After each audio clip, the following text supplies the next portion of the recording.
So it's a matter of really engaging in that conversation and going layer by layer to figure out, what does this person want to give? And, what can we give in exchange?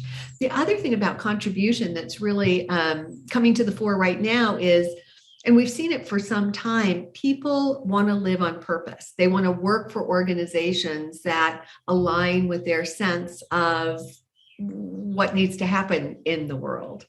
And so that's the other way we can play with contribution, is how can we help people live more on purpose? What does that look like? And again, what's the learning to be had in that?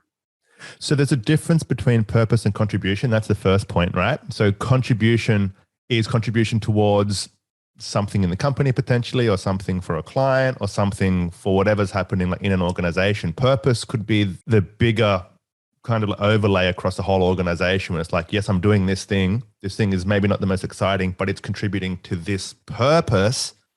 Yeah. I'm okay now to go in the streets and to pick up some trash, for example, because it makes the community clean, or something. That's a bad example, but that's something I got. But you're right. They see how they fit into the bigger picture. You can connect the dots from what I do to something that's really heady and meaningful. And people are looking for that. The other way this plays out is, rather than purpose as the big umbrella, it can be that vein that's running through us.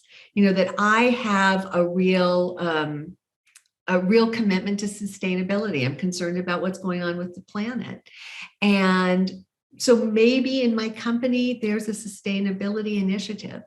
Maybe I can do something, make it an extracurricular that I'm adding onto my regular job. Or, I can help study our use of plastic, or, I don't know enough about that, unfortunately, I don't know enough about that domain to have a great example at the tip of my tongue, but where we can find an expression for our inner sense of purpose in the workplace, doing something of value that is a contribution, and getting our needs met at the same time, with a focus on learning. And that's the thing, this framework, it could be just an engagement model. You could say these are elements of engagement. What the book really focuses in on is, how can you use these for growth and development and learning? Because each has tremendous power that way.